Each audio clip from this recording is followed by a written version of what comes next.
Ovo je 10 srpskih fudbalera koji po Transfermarktu koštaju najviše.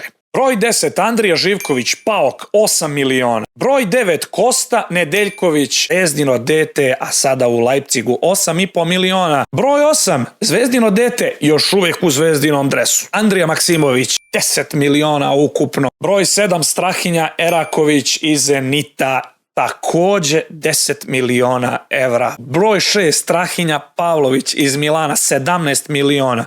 Razmišljaju Milanezi da ga prodaju, ali navijači ga ne daju. Broj 5, jedini golman na ovoj listi, Đorđe Petrović, Chelsea, 18 miliona evra. Broj 4, Čigra Atalante, Lazar Samardžić, 20 miliona evra. Nismo znali gde će čovjek iz Udineze, da li Lazio, da li Romu, da li Atalanta, pa Atalanta. Broj 3, Nikola Milenković, 25 miliona, Nottingham Forest je pogodio sa njegovim dolaskom. Broj 2, ko će drugi biti to osim Mitrogol, 25 miliona eura košta. Koga hoće nazad u Evropi, neka prati, brate, što kaže onaj čovjek. Najskuplji srpski fudbaler zove se Dušan Vlahović, 60 miliona eura. Zapratite nas za još ovakvih listi, recite mi da li neko od ovih je precijenjen ili podcijenjen. Debeli kum je tu za vas.